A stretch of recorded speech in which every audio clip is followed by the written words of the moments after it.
Bismillahirrahmanirrahim. Assalamualaikum warahmatullahi wabarakatuh. Innal hamdalillah nahmaduhu wa nasta'inuhu wa nastaghfiruh wa nastahdihi wa natubu ilayh. Asyhadu an la ilaha illallah wahdahu la syarika lah wa asyhadu anna Muhammadan abduhu wa rasuluh la nabiyya wa la rasula ba'dah. Allahumma salli wa sallim wa barik wa kallim ala nabiyyina Muhammadin wa ala alihi wa ashabihi wa man tabi'ahum bi ihsanin ila yaumiddin. Amma ba'du. Qala Allah Ta'ala fil Qur'anil Aziz, a'udzu billahi minasy syaithanir rajim. Ya ayyuhalladzina amanu taqullaha haqqa tuqatih ولا تموتن إلا وأنتم مسلمون. وقال في آية أخرى يا أيها الذين آمنوا اتقوا الله ولتنظر نفس ما قدمت لغد واتقوا الله إن الله خبير بما تعملون. وقال رسول الله صلى الله عليه وسلم في حديثه قد أفلح من هدي إلى الإسلام ورزق كفافا وقنا الله بما آتى. صدق الله العظيم وصدق رسول الكريم ونحن على ذلك من الشاهدين. Alhamdulillahirabbil alamin. Para teman-teman yang insyaallah dirahmati Allah, alhamdulillahirabbil alamin. Tidak ada ungkapan yang terbaik pada siang hari ini kecuali ucapan alhamdulillah. Segala puja dan puji syukur hanya milik Allah Subhanahu wa Ta'ala atas melimpahan nikmat yang Allah limpahkan pada kita, sehingga pada siang hari ini di tengah kesibukan aktivitas duniawiah kita, Allah ringankan langkah para jemaah untuk bisa menaikkan kewajiban kita kepada Allah, yaitu salat zuhur secara berjamaah, yang secara khusus salat zuhur itu Allah membuka pintu-pintu langit. Makanya kenapa di antara waktu sholat yang paling banyak rawatibnya itu di waktunya zuhur. Padahal zuhur itu waktu yang paling berat, waktunya orang capek, lelah, istirahat. Tapi justru Nabi mencontohkan qobliyahnya 4 rakaat, ba'diyahnya 2 ataupun 4. Sampai Nabi mengatakan begini, man shalla arba'a raka'atin qabla dhuhr. Barang siapa yang salat 4 rakaat sebelum zuhur, wa arba'a raka'atin ba'daha, dan 4 rakaat setelahnya, haramallahu 'alaihimun nar. Allah haramkan baginya api neraka. Artinya orang kalau menjaga qobliyah zuhur sama ba'diyah zuhur, Allah jaga dari siksa api neraka. Kenapa kemudian paling banyak? Kenapa kok enggak kayak subuh itu? Si kondisi lagi apa? Fresh, baru bangun tidur, sholatnya hanya 2, qobliyahnya 2, enggak ada ba'diyah. Tapi memang itulah Rasulullah contohkan, karena waktunya sholat zuhur itu bersamaan dengan terbukanya pintu langit. Maka semua amal ibadah yang kita lakukan insyaallah makbul, dan semua doa-doa yang kita panjatkan insyaallah mustajabah. Amin amin ya rabbal alamin. Lebih-lebih kemudian di bulan Ramadan. Alhamdulillahirabbil alamin. Para teman-teman yang insyaallah dirahmati Allah, tanpa terasa kita sudah masuki hari yang ke-9 atau hari yang ke-10 dari bulan Ramadan. Berapa sih? 9. Berarti 9 ya. Kemudian ada yang sudah hari yang ke-10. Ada 10. Alhamdulillah. Perjalanan yang Rozo mulai terasa itu kalau Ramadan sudah mulai banyak meninggalkan kita. Itu ketika waktunya tarawih, jamaah sudah mulai maju, soft sudah semakin sedikit. Padahal di antara orang yang sukses itu ketika mampu untuk istiqamah. Makanya sampai Nabi menguji, pujian Rasulullah itu begitu banyak. Salah satunya Nabi mengatakan man shallal isya'a fi jama'atin, barang siapa yang istiqamah salat isya secara berjamaah, faka'annama qama nisfal lail, maka pahala setara dengan orang yang salat setengah malam. Wa man shalla subha fi jama'atin, dan barang siapa yang salat subuh secara berjamaah, faka'annama qama tullal lail, maka pahalanya setara dengan orang yang melaksanakan salat sepanjang malam. Apalagi kemudian di bulan Ramadan yang semua Allah lipat gandakan pahalanya. Lebih-lebih kemudian kita sempat salat tarawih berjamaah, yang Nabi mengatakan annahu man qamal imam, siapa yang salat tarawih bersama dengan imam, hatta yansarifa, sampai selesai bersama dengan imam, artinya dia tidak meninggalkan imam sebelum selesai, kutiba lahu baqiyatul lailah, dicatat baginya seperti orang yang salat sepanjang malam. Ini subhanallah, mumpung masih berada di dalam bulan Ramadan, Allah sempatkan kita untuk salat duhur berjamaah. Dan di antara orang yang salat duhur itu enggak semua bisa hadir. Apa kemudian kata Nabi? Marhaban bi talibil ilm. Kata Rasulullah, kalau ada orang yang bermajlis bertalabul ilmi di depan majlisnya itu, atau di depan masjid atau di depan ta'limnya, di situ malaikat berdiri. Apa sambutannya malaikat? Marhaban bi talibil ilm. Malaikat berkata, selamat datang wahai para penuntut ilmu. Kita disambut. Jadi malaikat di depan majlis atau di depan masjid sudah berdiri. Marhaban, selamat datang li talibil ilm, wahai para penuntut ilmu. Inna talabil ilmi, sesungguhnya penuntut ilmu, inna talibul ilmi, sesungguhnya para penuntut ilmu itu dilindungi oleh para malaikat. Tadillu bi ajnihatiha, dilindungi oleh sayap-sayap malaikat. Tsumma yarkabu ba'dhum ba'dha, satu malaikat sudah melindungi, di atasnya lagi ada malaikat yang melindungi, hatta yablughu as-sama'ad dunya, sampai kemudian memenuhi langit dunia. Oh subhanallah, min mahabbatihim lima yatlubhu, karena cintanya malaikat dengan ilmu yang kita tuntut. Maka alhamdulillah hari ini kita disambut oleh para malaikat, dan semoga apa yang kita lakukan pada siang hari ini menjadi asbab Allah mencintai kita. Baik para jamaah yang shorah dirahmati Allah, kita lanjutkan materi masih seputar qada dan qadar. Masih ingat perbedaan qada sama qadar? Apa qada? Ustaz dan lupa, baru 2 minggu. Kalau qada itu apa? Ketetapan Allah sejak zaman azali yang sifatnya umum. Sedangkan kalau qadar apa? Rincian dari takdir yang umum. Ibaratnya contoh, kita punya catatan rizki. Rizki kita mungkin catatannya 80. Itu berarti apa? Qada apa qadar? Qada. Baru kemudian rizki itu diturunkan secara apa?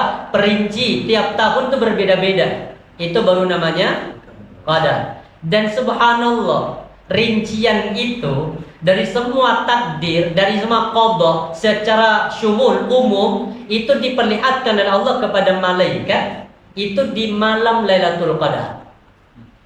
Jadi Lailatul Qadar itu bukan sebatas malaikat itu turun, tapi malam Lailatul Qadar juga itu Allah memperlihatkan catatan takdir kita untuk 1 tahun ke depan kepada para malaikat. Biar malaikat itu hanya tinggal mengeksekusi. Kan takdir qada kita di mana? Secara mujmal disimpan di mana? Lauhil Mahfuz. Siapa yang tahu Lauhil Mahfuz? Malaikat tahu enggak? Enggak, secara itu. Kira-kira malaikat tahu? Isi Lauhil Mahfuz malaikat tahu? Enggak tahu. Yang tahu hanya siapa? Allah. Kemudian bagaimana malaikat mau menjalankan takdir manusia kalau malaikat enggak tahu takdirnya? Makanya di malam Lailatul Qadar itu ditambah. Contoh mungkin Mas Bambang. Maka takdir Mas Bambang ini diperlihatkan oleh Allah pada malaikat. Ini takdirnya Mas Bambang tahun 1 tahun ke depan. Maka nanti yang kerja siapa? Malaikat Mikail. Oh, rizkinya tahun ini rizkinya rotok serat. Nanti kan tahu sudah. Mana dari rezeki yang diturunkan. Jadi bukan Allah yang menurunkan rezeki. Allah sudah izinkan kepada malaikat Mikail menurunkan rezeki sesuai dengan kadar apa? Takdir selama 1 tahun. Barangkali tahun ini nambah istri. Itu sudah ada di situ. Catatan. Cuma kalau jenengan nggak ada potongan. Tenang. Nggak ada model. Karena memang berat. Makanya di dalam surah apa itu Ad-Dukhan, coba kita buka surah Ad-Dukhan. Yang bawa Quran kita buka surah Ad-Dukhan ayat yang ke-3. Surah berapa Ad-Dukhan? Surah yang ke-44. Kita buka ayat yang ke-3. Ini kisah tentang juga kaitan dengan masalah takdir. Inna anzalnahu fi lailatin mubarakah. Sesungguhnya kami, kata Allah, telah menurunkan kepadamu fi lailatin mubarakah, menurunkannya Al-Quran pada malam Al-Mubarakah, yaitu malam yang diberkahi, Lailatul Qadar. Inna kunna mundirin, sesungguhnya kamilah yang memberikan peringatan. Ayat yang keempat baru jawabannya tentang masalah takdir. Fiha yufraku kullu amrin hakim. Pada malam itu dijelaskan segala urusan yang penuh dengan hikmah. Jadi segala urusan itu artinya takdir diperlihatkan oleh Allah kepada malaikat pada malam Lailatul Qadar. Berarti malaikatnya hanya tinggal mengeksekusi apa yang diperlihatkan oleh Allah untuk 1 tahun ke depan. Tahun depan lagi diperlihatkan lagi, terus begitu sampai kemudian datangnya hari kematian. Maka para jamaah dirahmati Allah, takdir-takdir kita ini sudah tersimpan rapi di Lauhil Mahfuz. Bahkan sampai Nabi mengatakan innallaha kataba maqadiril khalaiqi qabla ayyalqa samawati wal ard bi 50 alf sanah. Allah mencatat semua takdir makhluknya 50.000 tahun sebelum Allah menciptakan langit dan bumi. Jadi kita ini takdirnya, nama kita lahir di mana, mati di mana, punya anak berapa, rizkinya seperti apa, itu 50.000 tahun sudah ada langit dan bumi sudah Allah tetapkan. Makanya yang Allah ciptakan pertama kali itu apa? Al-Qalam, pena, tulisan, tulis, tuktub, maka ditulis semua takdir makhluknya. Tapi semuanya masih tersimpan di Lauhil Mahfuz. Bahkan kemudian di antara takdir yang agak sulit untuk kita cerna, apa yang sulit kita cerna? Takdir tentang surga dan neraka. Kita masih ingat ketika kita umur 120 hari, ada 4 ketetapan Allah. Sebenarnya ini sudah ditetapkan di Lauhil Mahfuz, sudah tersimpan. Tapi ketetapan ini diberikan kepada janin ketika sudah umur 120 hari. Ada berapa ketetapannya? Masih ingat?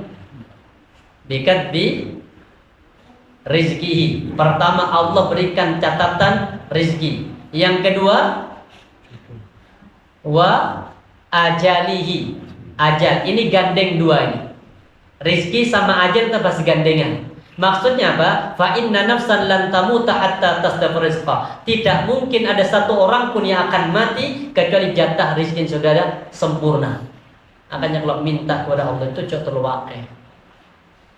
Minta yang barokah itu. Kalau langsung banyak turun dari langit, entek. Lalu entek berarti apa? Seumurin deh. Makanya kalau rizki pengen ini, kalau pengen umurnya panjang, minta yang abato'ah. Kata Nabi apa? Fa inna nafsan lan tamuta hatta tasdafir rizqa wa in abato'ah. Walaupun rizki itu berjalan terputus-putus, tersendat-sendat. Makanya orang dulu, orang tua kita miskin, tapi umurnya panjang. Orang-orang dulu tuh umurnya panjang. Kenapa? Rizkinya apa? Tersendat-sendat. Kalau yang rizkinya cuma 4 itu kebiasaan ya Pak. Cepat mati. Ini kisah gak kain. Pengen cepat atau pengen cepat apa? Pengen lancar, cepat mati, atau pengen tersendat panjang umur? Kita pasti pilih nomor 2, nomor 3. Apa? Lancar, panjang umur. Nah, ini namanya qadha ini. Jadi rizki sama ajal pada. Kemudian yang ketiga apa? Masih ingat yang ketiga? Wa amalihi. Amalan kita itu sudah Allah takdirkan. Jangan bisa sholat 5 waktu dimudahkan, dipilihkan kantor yang mengizinkan untuk sholat. Banyak kan kadang kantor yang tidak mengizinkan rakyatnya apa? Pekerjanya untuk sholat. Bahkan ada yang di demo itu di mana? Jember itu. Yang pabrik itu loh. Jumatan nanti disuruh gantian. Jadi sholat Jumat itu suruh sip-sipan. Dipikir sholat apa yang sip-sipan? Sampai di demo itu kenapa? Oh, sholat Jumat laki itu disuruh sip-sipan. Jadi gantian, jangan sampai ada meninggalkan. Ini kan Allah izinkan begini, ini bagian dari takdir.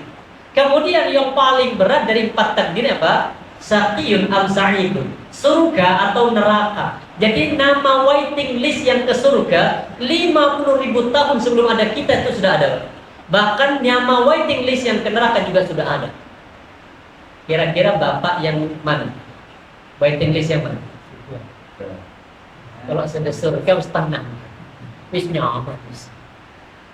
Makanya kemudian begini, mumpung di bulan Ramadan, itqum minan nar. Pembebasan hamba-hamba Allah di bulan Ramadan.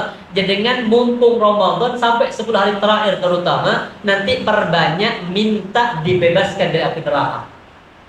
Jadi doanya kan banyak dimasyhur ini doa. Apa? Allahumma a'tik. Ya, masuk lupa. Menjelang 10 hari terakhir nih, mumpung pembebasan. Pembebasan, ini kalau bahasa kita itu apa? Kalau pajak itu kan apa? Pemutihan.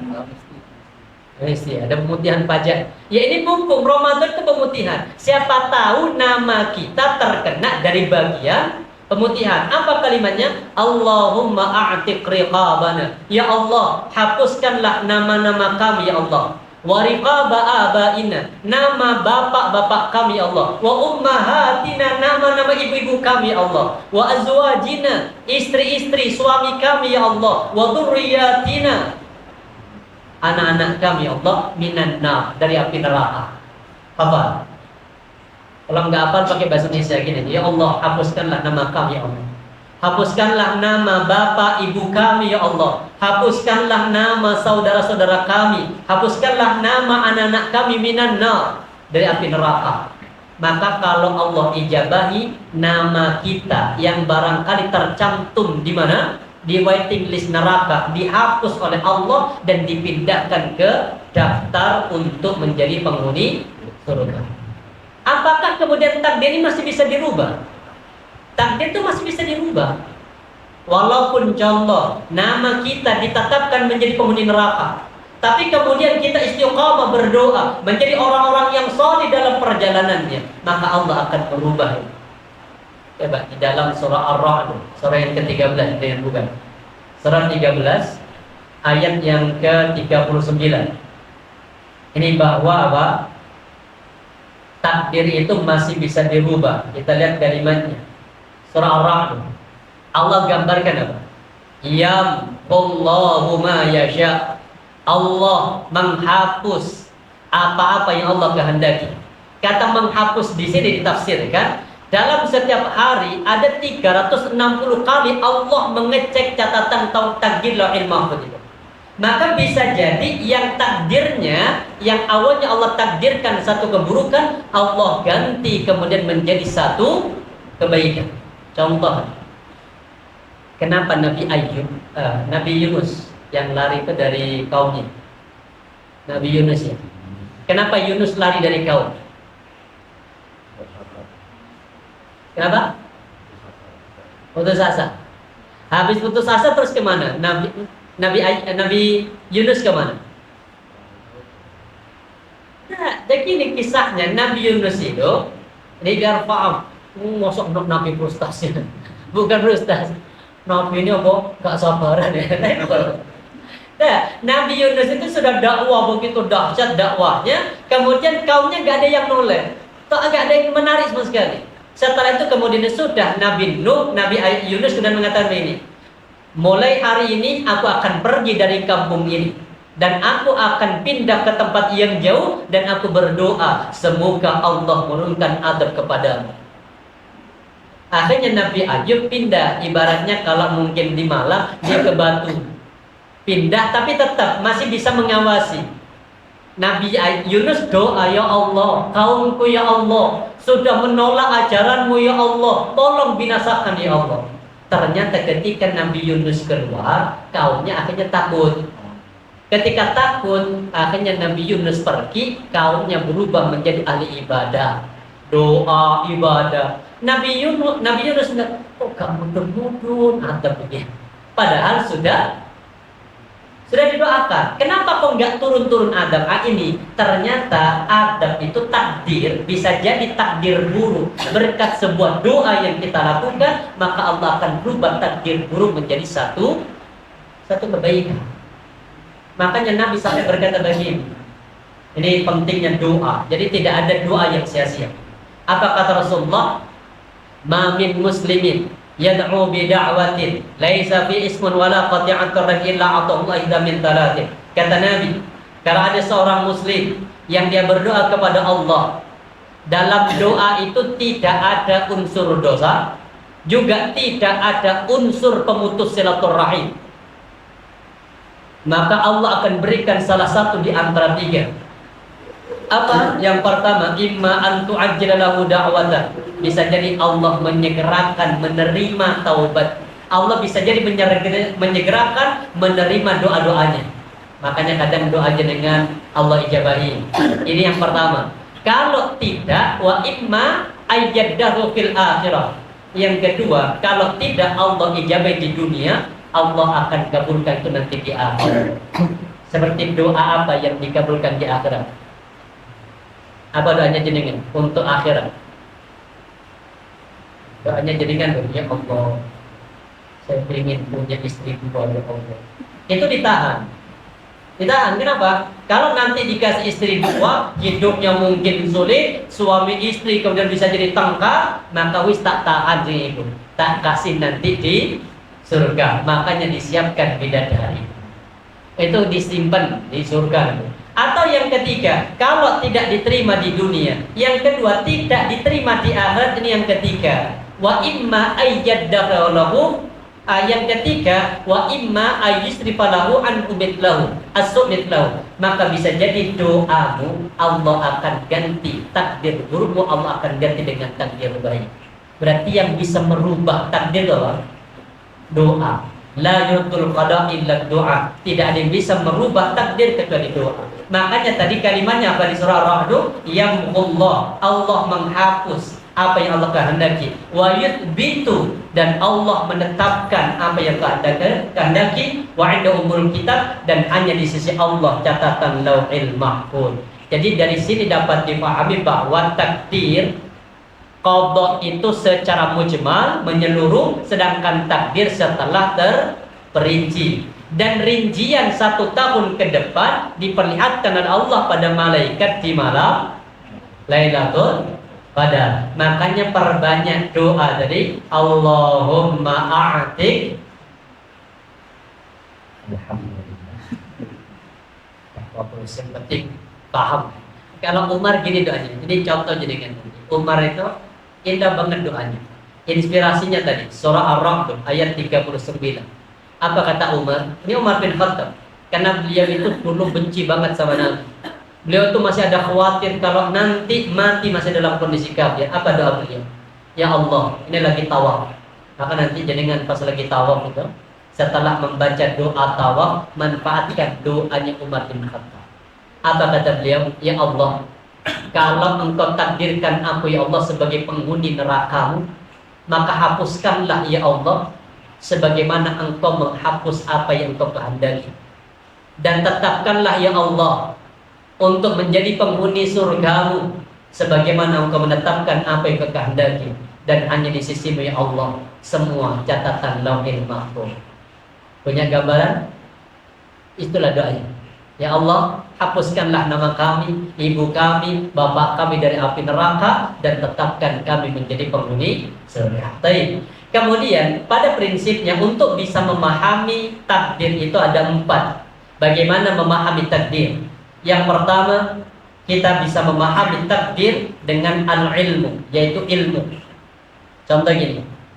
Ini ada ayat di dalam surah Al-An'am ayat ke-39. Allah berfirman, Apa kata Allah? Wa indahu mafatihul ghaibi la ya'lamu illa hu.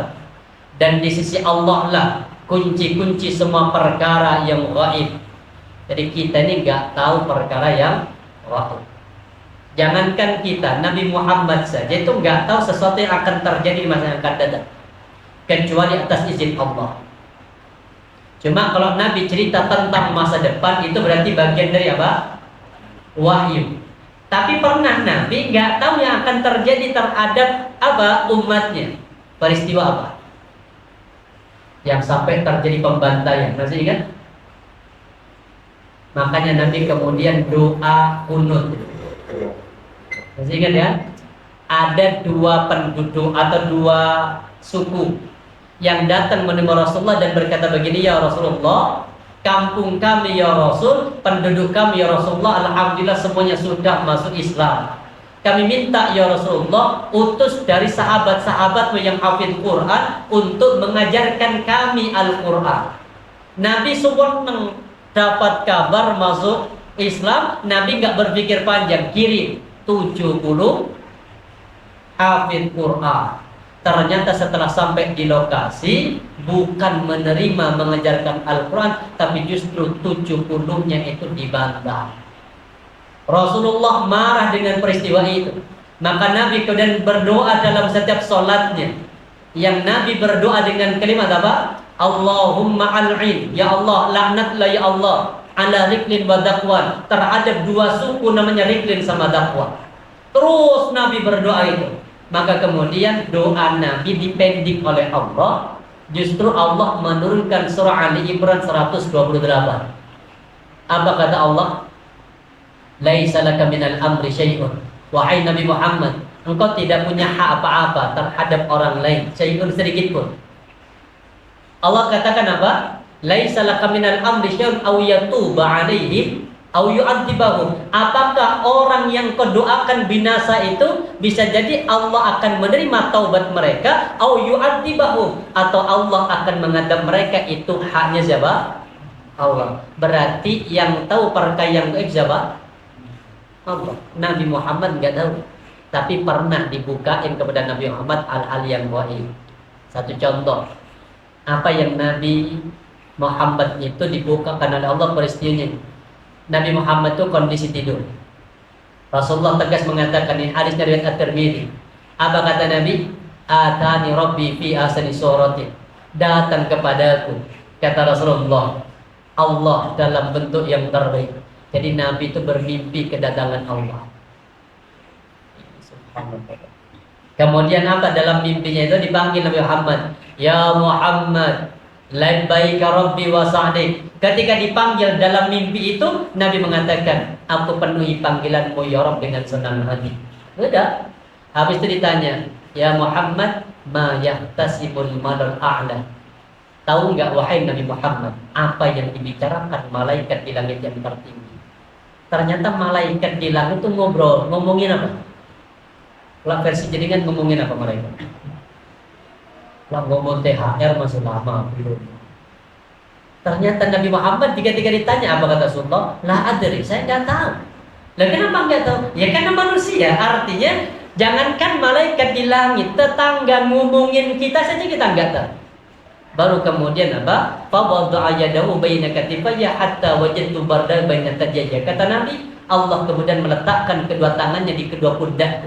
Tapi jangan dipahami Allah punya tangan, kedua tangannya kayak kita, ndak. Ini kembali kepada kemaha kesucian Allah. Kemudian apa?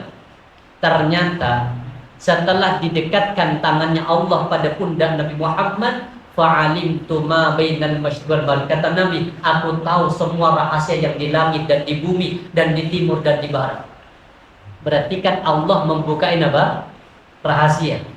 Bahkan malaikat ngomongin apapun di langit itu malaikat Nabi Muhammad tahu. Ternyata malaikat di langit itu ngomongin tentang dua perkara. Pertama, fil kafarat, yang diampuni dosa-dosanya. Yang kedua, fid darajat, dan yang diangkat derajatnya. Akhirnya kemudian ada 3 amalan kalau kita ingin dosa kita diampuni dan derajat kita dinaikkan. Kata Rasulullah, isbaghil wudu fil makruhat, biasakan sempurnakan wudu ketika dalam kondisi sulit. Kayak puasa, sempurnakan wudu. Cuma umurnya jangan terlalu banyak. Ramadan umur sampai 10 kali. Ya, entek ngelain itu. Kemudian apa? Jangan sampai terlalu banyak menghirup air. Itu kata Nabi kalau kondisi puasa. Baik. Kemudian yang kedua, yang kedua, wa naqlil aqdam ilal jamaah. Kalau sudah ambil wudu di rumah, yang kedua biasakan langkahkan kaki ke masjid. Dan yang ketiga, wa intidharus shalah ba'da shalah. Biasakan nunggu salat. Fadzalik kata Rasulullah, wa man yuhafid bihi. Siapa yang menjaga tiga? Tiga aja kita jaga. Pertama apa? Wudu. Yang kedua, jamaah. Yang ketiga, nunggu. Makanya kalau mau adzan sudah berangkat, ojo adzannya yang nunggu jamaah. Kalau di Blitar itu adzan yang nunggu orang. Jadi kalau sholat asar di Blitar itu jam 4 baru adzan. Nunggu orang mentas dari sawah itu baru adzan. Saya kaget ketika itu, kok baru adzan ya? Padahal saya sudah sholat, itu masih di Malang sudah sholat, di sana baru adzan. Kok bisa? Oh ternyata adzannya menyesuaikan. Ini sama. Sebenarnya kalau sudah adzan kantor, wis kalau nggak penting-penting amat, OTW.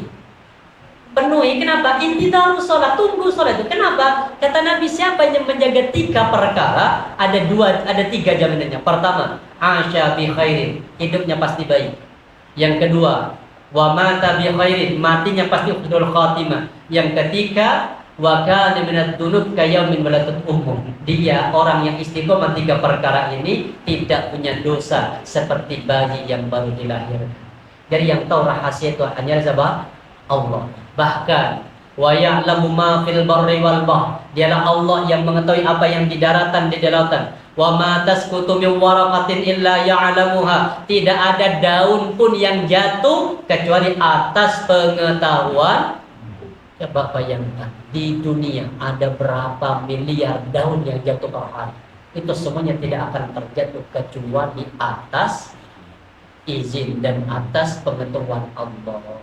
Apalagi kalau kita bermaksiat, walaupun toko ditutup atasnya kelihatan kakinya, Allah tahu itu. Di warung-warung Ramadan kan tutup. Apa yang tutup? Atas. Kakinya kelihatan. Walaupun kita nggak tahu, tapi Allah tahu. Malaikat juga. Makanya ini untuk memahami takdir, disitulah kemahapengakuan Allah. Panjang ini tentang masalah ilmu. Jadi kenapa Allah takdirkan yang ke surga sama yang ke neraka? Itu sebenarnya Allah lebih tahu masa depan dari ruh ketika Allah menciptakannya. Makanya yang ini ke neraka, yang ini ke surga, itu bukan Allah yang berkehendak, tapi apanya? Ruhnya. Contoh, pernah dengar kisahnya Nabi Khidir? Baru turun dari kapal, kalian ngapain Khidir?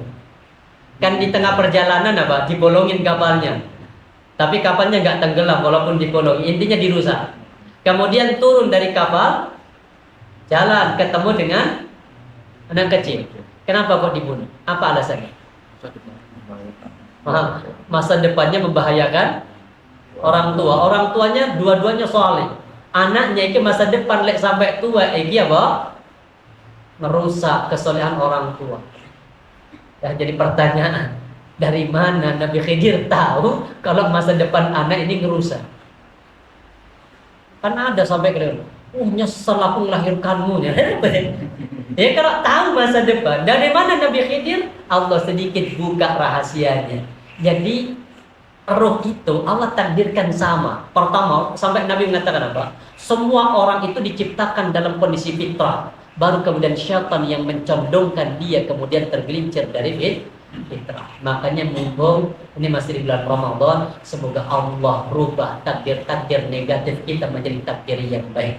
Barangkali takdir-takdir kita, nama-nama kita ditetapkan menjadi penghuni neraka. Oleh hari ini Allah hapuskan, ya Allah, Engkau ganti untuk menjadi penghuni surga.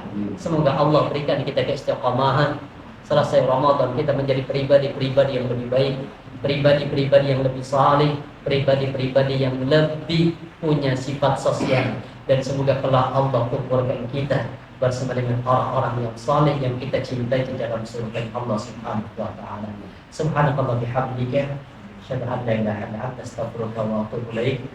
Assalamualaikum warahmatullahi wabarakatuh.